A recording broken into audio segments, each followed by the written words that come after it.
Both sides in Washington must simply come together, listen to each other, put down their armor, build trust, reach across the aisle, and find solutions.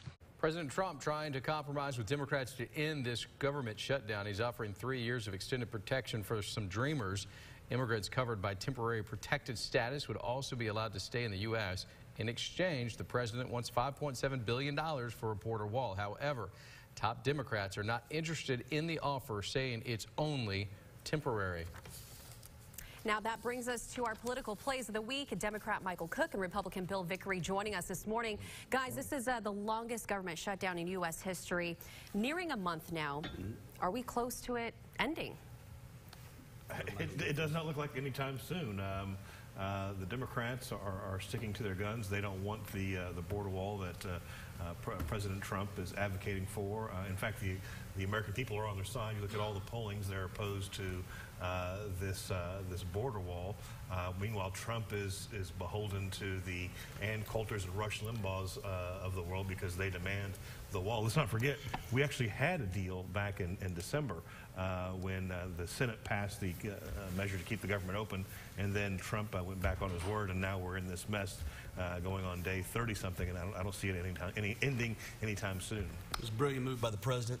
He's triangulated Nancy Pelosi into a corner now. The Senate will vote to pass this bill sometime this week. It'll sit on the Speaker's desk.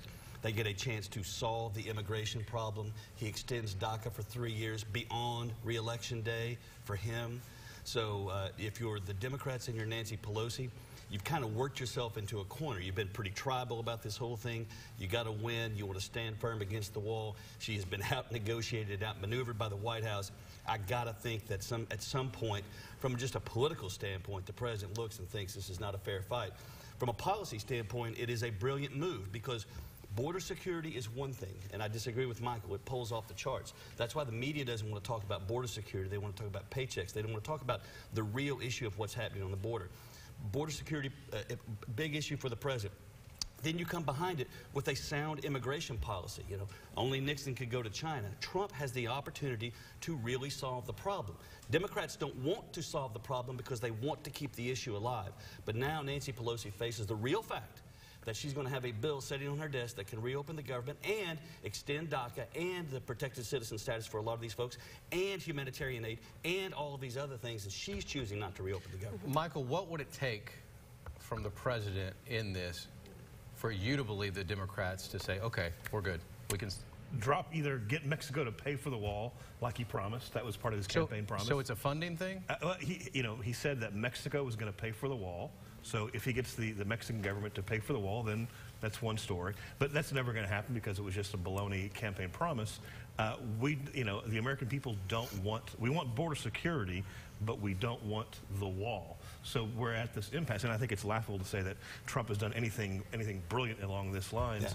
Yeah. This thing is not going to create pressure on Speaker Pelosi because, again, the polls show that they blame Trump for this shutdown by 20 points, and they're opposed to the wall. So her caucuses are all right behind her.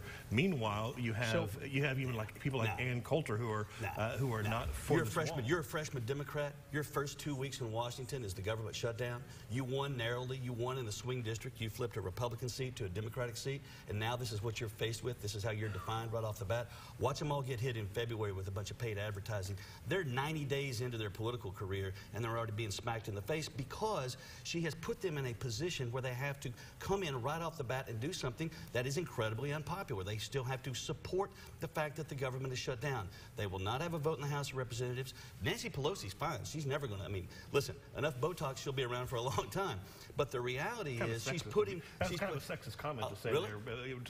Talk about talk about the appearance of the Speaker. You can attack her policies all day long. You can attack her policies all day long. Please. But there's no need to attack her looks. All right, let's get back on point, guys. Hang on. Let's go ahead and finish your point. No, so the point is this, is that's the real pressure that's going to be put on Nancy Pelosi, is that she's going to have a bill on her desk that can reopen the government and get Democrats a big chunk of what they want. All right, very quickly, 5 seconds each. How long does this go? When will we have a resolution? I think it's impossible to know. I don't think anybody has a clear Bill, how vision. soon? Be within 2 weeks. All right. 2 weeks. Thank you guys. Appreciate you guys stopping by.